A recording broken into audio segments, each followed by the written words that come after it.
તરુણભાઈએ ઘણું સરળ કરી દીધું છે.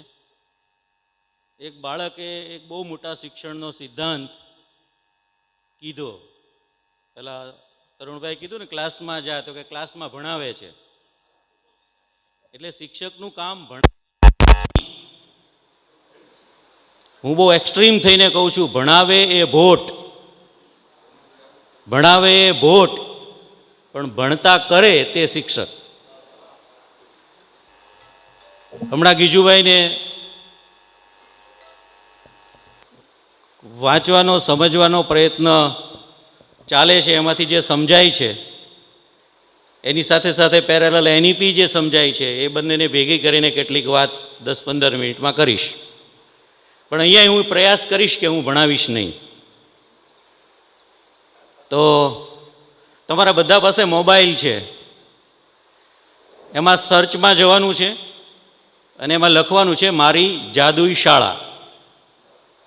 તમારું કામ શરૂ. જેને મળી જાય મારી જાદુઈ શાળા ગુજરાતીમાં એ હાથ ઊંચો કરજો.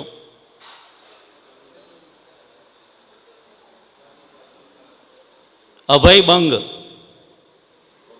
તમે શોધો ત્યાં સુધી થોડું બેકગ્રાઉન્ડ એમનું કહી દઉં કે પદ્મશ્રી અભય બંગ છે એ ગાંધીજી એ જે પ્રયોગ શરૂ કર્યો વર્ધામાં નહીં કેળવણીનો, એ સેવાગ્રામમાં રહીને એ ભણ્યા અને કેવી રીતે ભણ્યા એનું 8-9 પાનામાં એનું વર્ણન છે. Very good. 2-3 લોકોને મળ્યું. Very good.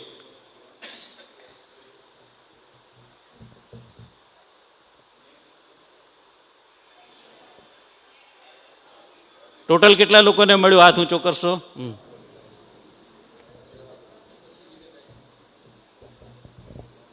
નેટ ન હોય તો આજુબાજુમાંથી વાંચજો. આ બાજુનો ભાગ છે ને એને વાંચવાનું છે સંતોનો મેળો, 3 પેરેગ્રાફમાં છે. આ બાજુનો ભાગ વાંચવાનું છે કે જીવન સાથે સંબંધ રાખનાર ગણિત. પહેલો પેરેગ્રાફ છોડીને બીજો ને ત્રીજો વાંચવાનો.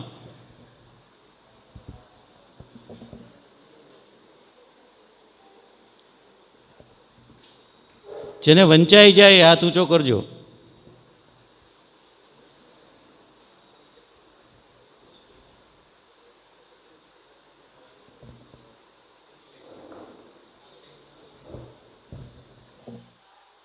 મોબાઈલમાં વાંચવા વાર લાગે છે.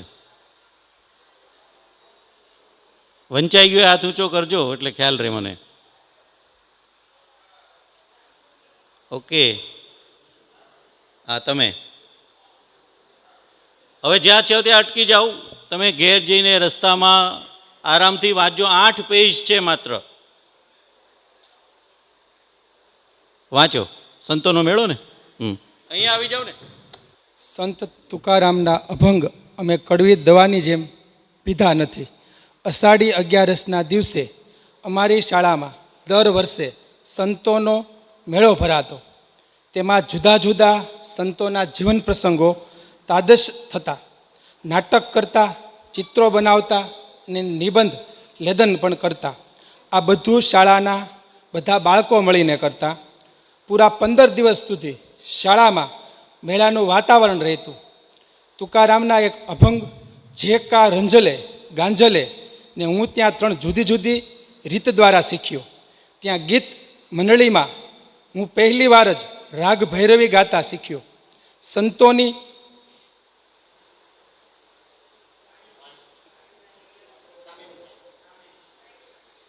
ના નમૂના એક મિનિટ.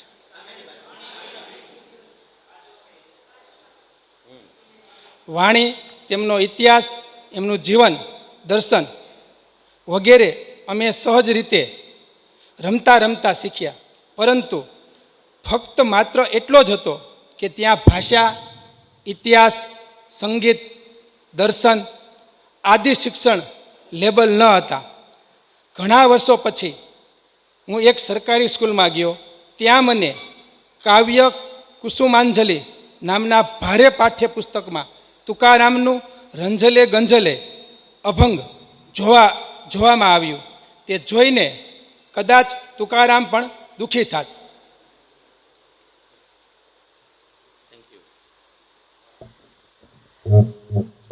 એનઈપીમાં જે જ્ઞાન આપણે માનીએ જ્ઞાન અખંડ છે અને આપણે ટુકડા કરીને આપીએ છીએ, એ ડોટ છે એ બહુ બધા લોકોને જોડાતા નથી. એટલે એનઈપીમાં પણ જુદા જુદા સબ્જેક્ટના ઇન્ટિગ્રેશનની વાત કરી છે. આ ઇન્ટિગ્રેશન આપણે માટે નવું નથી. ગાંધીજીએ પણ સમવાય તંત્રની વાત કરી હતી, સમવાય પાઠની વાત કરેલી હતી, સમવાય શિક્ષણની વાત કરી હતી. તો અહીંયા ફિનલેન્ડમાં જેને સિચ્યુએશનલ લર્નિંગ કહે છે, આપણે જેને પ્રોજેક્ટ પદ્ધતિ કહીએ છીએ, એના જેવું ત્યાં 15 દિવસ સુધી આ સંતોનો મેળો એક માધ્યમ હતું, એક સિચ્યુએશન હતી. આ સિચ્યુએશનમાંથી શું શીખી શકાય એની વાત અભયભાઈએ લખેલી છે કે એમાંથી ભાષા શીખ્યા, ઇતિહાસ શીખ્યા, દર્શનશાસ્ત્ર શીખ્યા, કલા શીખ્યા. તો એનઈપી ચોથું ચેપ્ટર વાંચીએ છીએ, બિટવીન્સ ધી લાઇન એવું છે કે every experience is learning experience. એટલે કોઈ ખાડા નથી. આ વિષયનો ખાડો, નો સાયલોઝ એવો એક શબ્દ વાપર્યો છે એમાં. અરુણભાઈની સંસ્થામાં જઈએ તો ગૌશાળામાં સાયલોઝ છે. સાયલો એટલે ખાડો. તો આ ગુજરાતીનો ખાડો અને આ ગણિતનો ખાડો અને આ વિજ્ઞાનના ખાડા, એ ખાડા પૂરાતા નથી ને ઉપર આવીને બધા ભેગા થતા નથી. તો આ સિચ્યુએશન છે. કારણ કે આપણે સર્વાંગી મૂલ્યાંકનની વાત કરવાની છે, એટલે સર્વાંગી પહેલાં તો શિક્ષણ થવું જોઈશે. અને એ સર્વાંગી શિક્ષણમાં પહેલી વાત છે સબ્જેક્ટના ઇન્ટિગ્રેશનની. તો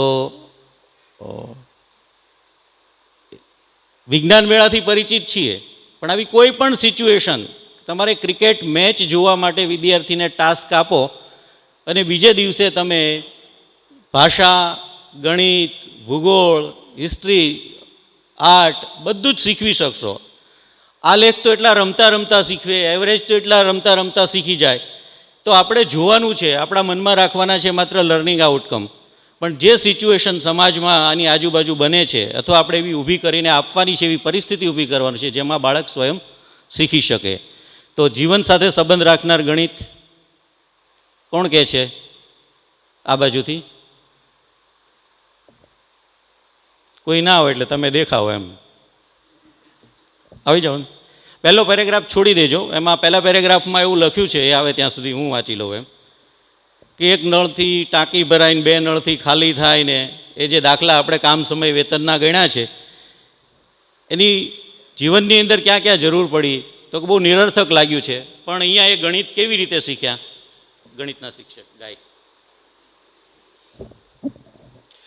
નઈ તાલીમમાં હું ઘનફળની અવધારણા અને ગણિત કેવી રીતે શીખ્યો તેનું એક ઉદાહરણ આપું છું. દરરોજ અમારે બધાએ 3 કલાક કોઈ ઉત્પાદન કામ કરવું ફરજિયાત હતું. અહીંના શિક્ષણનું આ એક અભિન્ન અંગ હતું. આની પાછળ ગાંધીજીની બ્રેડ લેબર એટલે કે જાતે મહેનત કરી ને ખોરાક મેળવવાની અવધારણા તો હતી જ, સાથે સમાજ ઉપયોગી કાર્ય મારફત કુશળતા મેળવવાની વિનોબાની દ્રષ્ટિ પણ હતી. આના માટે હું થોડા દિવસ સુધી ગૌશાળામાં કામ કરવા જવા માંડ્યો. નવી ગૌશાળાના નિર્માણનું કામ ચાલુ હતું. મારા શિક્ષકે મને એક સમસ્યાનું નિરાકરણ શોધવાની જવાબદારી સોંપી.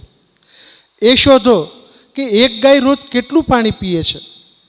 આ રીતે ગૌશાળાની બધી ગાયોને દરરોજ કેટલા પાણીની જરૂર પડશે. પછી એક એવી ટાંકી બનાવો કે જેમાં એટલું પાણી સમાઈ શકે. ટાંકીમાં કેટલી ઈંટો જોઈશે તેનો હિસાબ કરીને ઈંટો ખરીદી લાવો. ગણિતની આ સમસ્યા માટે હું લગભગ 1 અઠવાડિયા સુધી ઝઝૂમ્યો.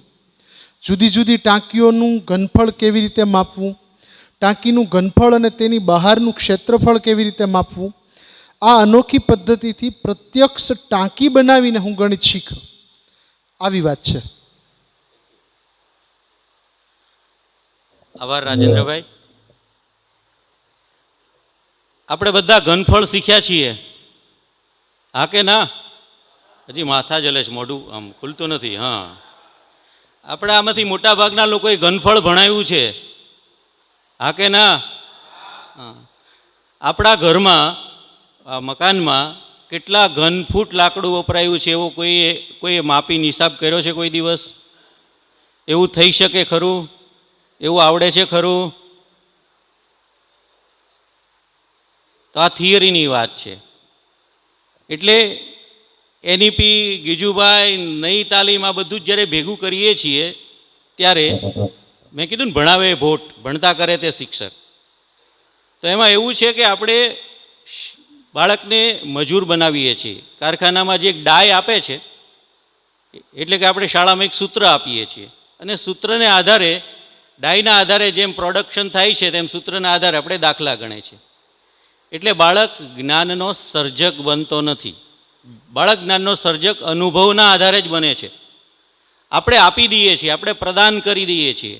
અને એના માટે બહુ દેશી કહેવત આપણામાં છે કે આપેલું અને તાપેલું ટકતું નથી. તો એને બદલે એનઈપીમાં એ એક્સપિરિયન્શિયલ લર્નિંગની વાત છે.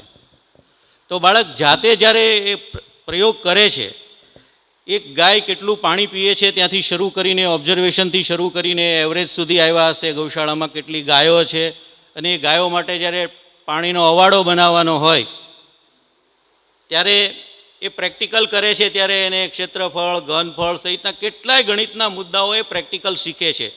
ઈંટો છે તો ઈંટોનું માપ શું છે, લંબાઈ પહોળાઈ ઊંચાઈ કેટલી છે, કેટલી જોશે, તો ગણિતના કેટલાય કોન્સેપ્ટ એ પ્રેક્ટિકલી શીખે છે. એટલે આમ જ્યારે આપણે કરીએ છીએ, ચોથું ચેપ્ટર વાંચીએ છીએ, ત્યારે એક્ટિવ લર્નિંગની જ વાત દરેક જગ્યાએ દેખાય છે આપણને.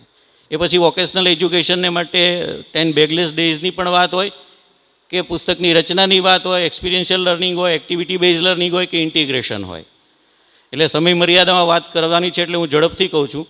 પણ મને અરુણભાઈ રાષ્ટ્રીય શિક્ષણ નીતિની વાત કરું છું ત્યારે એમ કહું કે નઈ તાલીમ વત્તા આઈટી બરાબર એનઈપી 2020. એટલે એ વખતે આઈટીની વાત ન જ કરે, સ્વાભાવિક છે, હતું નહીં એટલે, પણ આટલું ઉમેરો તો સિદ્ધાંતો તો શાશ્વત છે, સિદ્ધાંતો કાયમી છે. તો 360 ડિગ્રી ઇવેલ્યુએશન માટે આમાં બધું તમે વાંચશો કે રસોડાની કામ કરીને શું શીખ્યા, ખેતીના કામમાં કેવા પ્રયોગ કર્યા. એક બહુ સારી વાત એમાંથી એ છે, જે મેથોડોલોજીની છે, મારે તમારે સમજવાની છે. આપણે જે અનાયાસ કેટલીક ભૂલો કરીએ છીએ, એમાંની એક ભૂલ એ છે કે આપણે ધીરજ રાખતા નથી. આપણે એને જવાબ આપવાની પ્રોસેસ ચાલતી હોય છે, જે ક્વિક આવે તો બરાબર છે, ના આવ્યું તો આપણે એને સમય આપતા નથી. વૈયક્તિક ભિન્નતાને બધું જ આપણે ભણેલા છીએ. આપણે ક્યારેય એટલું યાદ રાખવાનું છે કે પરોક્ષ પ્રશ્ન દ્વારા એને એ દિશા તરફ જાય એને માટેનો પ્રયાસ કરવાનો છે. તો એ છેલ્લા પાનાનો પહેલો પેરેગ્રાફ એક વાંચવાનો છે. એની પહેલાં અહીંયા જે અરુણભાઈ બેઠા છે એ પણ એવી જ રીતે શીખ્યા છે આંબલાની અંદર. તો આખી રામાયણ ભજવીને એને માટે જે રીતે રામને બધા હોળીમાં બેસે એ વખતે ધોતિયા બાંધીને પેટ્રોમેક્સના પ્રકાશથી, તો એ વિજ્ઞાનનું ઇન્ટિગ્રેશન પણ થયું. એની એક આઈસ્ક્રીમવાળી જે વાત છે, અરુણભાઈને હું બહુ વિનંતી કરું છું લખવાનું, પણ લખતા નથી, તો હવે એ બોલે ત્યારે રેકોર્ડ કરી લઈએ તો બીજી એક બુક આપણને મળે. તો એમાં શિક્ષકનો જે રોલ છે ને એ આપણે બધાએ બદલવાનો છે. આપણા બધાના નવા અવતારની જરૂર છે, કારણ કે આપણે બધા પ્રદાન કરનારા છીએ, અને પ્રદાન એ ખોટી મદદ છે. બાળક જ્યારે ખુરશી પકડીને ઊભું થવા મથતું હોય છે ને આપણે એને ખુરશીમાં બેસાડી દઈએ છીએ ત્યારે આપણે એના વિકાસને રૂંધીએ છીએ. બાળક સ્વયં સર્જક છે. દુનિયાનો દરેક માણસ છે એ સર્જક છે, અને આપણે એ સર્જન શક્તિના ખૂન કરીએ છીએ. અને ખૂનના બે મોટા ઠેકાણા છે, એક છે શાળા અને બીજું છે ઘર. એને જાતે બધું જ કરવું હોય છે. 2 વર્ષના પછીના બાળકને એને કપડાં પણ જાતે બદલવા છે, એને ખાવું પણ જાતે છે, એને એની ડીશ પણ મૂકવા જવું છે, એને મહેમાન આવે ત્યારે પાણી પણ આપવું છે. અને આપણે જેટલી વખત રોકીએ છીએ એટલી વખત એની સર્જન શક્તિના ખૂન કરીએ છીએ. અને વારંવાર ન કરવા દઈને આપણે મદદ કરીએ છીએ, અને ધીમે ધીમે એ પાંગળું થતું જાય છે. તો આખી વાત એનઈપીની અને ગીજુભાઈની બધી ભેગી કરીએ છીએ ત્યારે એવું સમજાય છે કે શિક્ષકનો રોલ છે એ જ્યાં સુધી નહીં બદલાય ત્યાં સુધી કશા જ પરિણામ નહીં મળે. તો અરુણભાઈની વાત નીકળી છે એટલે આઈસ્ક્રીમવાળી પૂરી કરી દઈએ. તો ત્યાં આંબલાની હોસ્ટેલમાં એક વિદ્યાર્થી છે, ભાવનગર ગયેલા, અને ત્યાં જઈને આવેલા. જો કે અરુણભાઈ કહેતો સારું છે તમે તમારી વાતમાં કહો ત્યારે. તો આવીને કીધું એમણે કે મેં આઈસ્ક્રીમ ખાઈને આવ્યો. કેટલા વર્ષ, 50-60 વર્ષ પહેલાંની વાત હશે ને સાહેબ? હા. તો 60 વર્ષ કરતાં વધારે, એટલે સાહેબને 80 થયા હશે તો સ્વાભાવિક છે, 70-75 વર્ષ પહેલાં એ જ્યારે ભણતા હશે ત્યારની વાત છે. તો બાકીના બધાએ કીધું આઈસ્ક્રીમ કેવો હોય? તો કે ધોળો ધોળો હોય, ગળ્યો ગળ્યો હોય, ઠંડો ઠંડો હોય. આઈસ્ક્રીમ ન ખાધો હોય, ન જોયો હોય ત્યારે એની સંકલ્પના જે બંધાઈ દે. તો બાકીના બધા વિદ્યાર્થીઓએ ગુરુજીને કહ્યું, એટલે અહીંયા ગુરુજી નથી કહેતા, અહીંયા તો ભાઈ કહે છે કે શું કરવાનું, અમારે ખાવો છે. તો કે બનાવો. અને બનાવવાની જે પ્રોસેસ છે એમાં આઈસ્ક્રીમ પહેલે દિવસે બન્યો નહીં, હું ટૂંકમાં કહું છું. તો એ શિક્ષકે એવું નથી કીધું કે આમાં આ વસ્તુ ઘટે છે. એણે એમ કીધું કે શું ખૂટતું હશે, શું કરવું પડતું હશે, ત્યાં શું હતું. પેટા પ્રશ્નો પૂછીને એને એક ધ્યેય સુધી લઈ જવાનો છે, અને એ ધીરજ શિક્ષકે રાખવાની છે. એટલે આપણે બધા ઇમ્પેશન્ટ સોસાયટીના સભ્ય છીએ, પણ આપણે ધીરજ રાખીને સતત અવલોકન કરતું રહેવાનું છે. આપણે શું કહેવાય, પેસિવ થઈ જવાનું નથી, પણ આપણે આપણા મોઢે કહેવાનું નથી, એમના મોઢે જ્ઞાનનું સર્જન થાય એના માટેનો પ્રયાસ કરવાનો છે. અને એવી જ રીતે એણે પ્રશ્નો પૂછીને ફરીથી એ બાળક ફરીથી ભાવનગર ગયું કે કયો પાવડર નાખવાનો અને શું કરવાનું જાણીને આવીને ફરીથી જે આઈસ્ક્રીમ બને. તો એ ધીરજનો પાઠ છે આપણા પક્ષે હોવો જોઈએ. એટલે ફરીથી કોઈક આપી દેવાનું નથી. તમે જ્યારે આપી દો છો ત્યારે એ ઉપભોક્તા બની જાય છે, એને બદલે આપણે એને સર્જક બનાવવાનો છે જ્ઞાનનો. આવી જ વાત જાદુશાળામાં તમે ખેતીના પ્રયોગની વાંચશો કે બધાને એક એક ક્યારી આપવામાં આવેલી હતી. એ ક્યારીની અંદર બધાએ જુદી જુદી શાકભાજી વાવેલી હતી. અભય બંગે એના ગુરુજીને જઈને પૂછ્યું કે મારો છોડ જલ્દી મોટો થઈ જાય, મારા રીંગણ મોટા થઈ જાય, એને માટે મારે શું કરવું?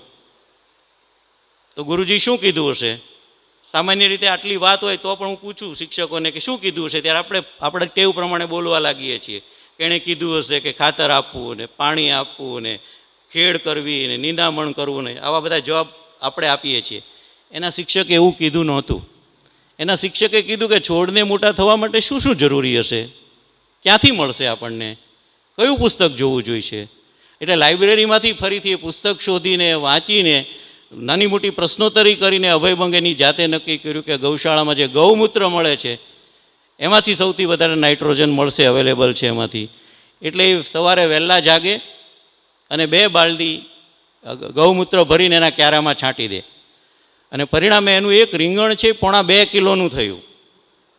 બજારમાં વેચવા ગયા તો કોઈએ ખરીદ્યું નહીં.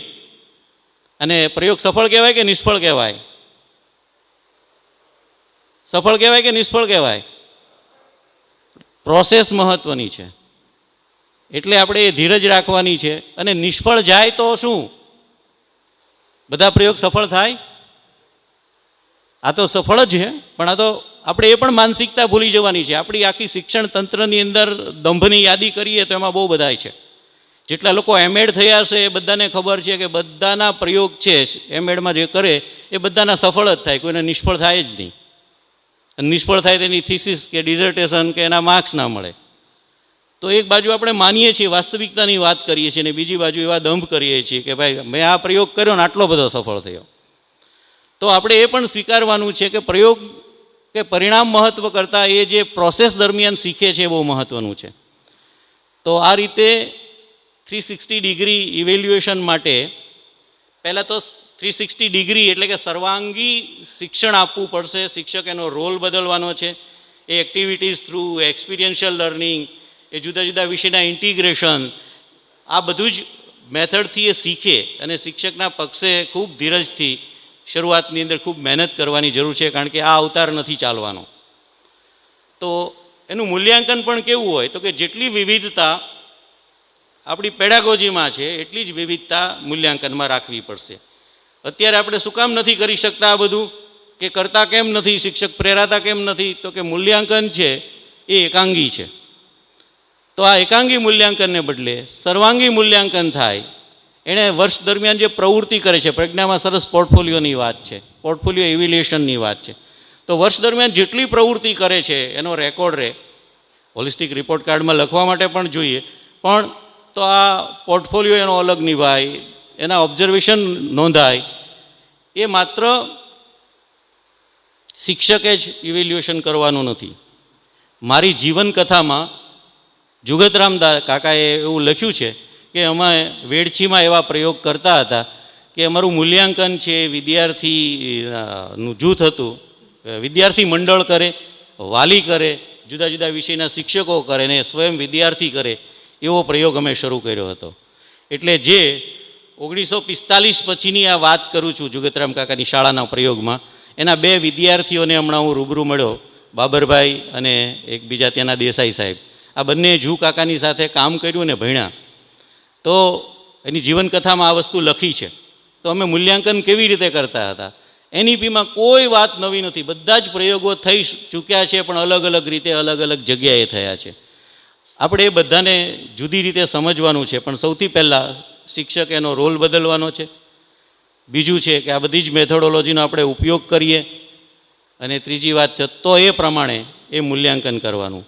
એ મૂલ્યાંકનનું માળખું કેવું હશે? 360 ડિગ્રીઝની વાત કરીએ છીએ ત્યારે એ ક્રિયાત્મક પણ હોય, એ મૌખિક પણ હોય, લેખિત પણ હોય, અને સાથે સાથે આ અનેક પ્રકારના લોકો દ્વારા એ થાય. મારી જાદુ શાળાનું છેલ્લું પાનું છે, એમાં લખ્યું છે કે અમે વિનોબાજીની સભામાં જઈને પાથરણા પાથરતા હતા, ક્યારેક પૂર્વ ભૂમિકા આપતા હતા કે બીજું કંઈ પણ કામ કરતા, આ બધું જ અમારા મૂલ્યાંકનનો ભાગ હતો. તો આવા પ્રકારની કલ્પના 360 ડિગ્રી મૂલ્યાંકનમાં કરી છે. સમયના અભાવે બધા જ ઉદાહરણની વાત નથી થઈ, પણ તમારા મોબાઈલમાં તમે ખોલ્યું જ છે મારી જાદુ શાળા, તો આપ સૌને જોઈ લેવા માટે વિનંતી છે. અને છેલ્લું ટાસ્ક તમારા મોબાઈલમાંથી PARAKH એવું લખો, પરખ.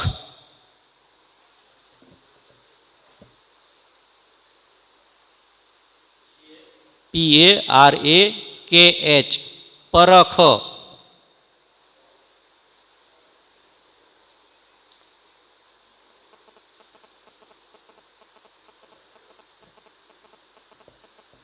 જેને ફૂલ ફોર્મ આવી ગયું હોય હાથ ઊંચો કરો ને. કેચ, હા બોલો ચંદ્રેશભાઈ.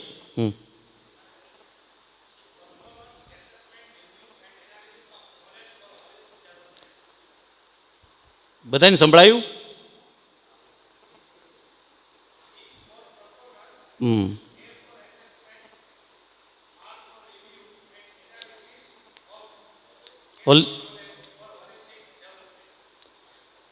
તો આપણે જોતું રહેવાનું છે. એમાં આ બધી જ વાત એનઈપીમાં જે કરી છે એનું અમલીકરણ કરવાની, એની નીતિ આપવાનું કામ છે એ પરખ સંસ્થાની સ્થાપના થઈ ચૂકી છે, એણે એનું કામ કરવાનું શરૂ કર્યું છે. આશા રાખીએ કે વહેલી તકે આપણને 360 ડિગ્રી ઇવેલ્યુએશન પરની આપણને એ કોઈ સજ્જડ માર્ગદર્શન મળે. પણ એની પહેલાં જે મારા તમારા હાથની વાત છે કે આપેલું તપાવવાનું ને આપવાનું બંધ કરવાને બદલે સ્વયં શીખતો થાય એવું કામ શરૂ કરીએ. આપ સૌનો આભાર, ધન્યવાદ.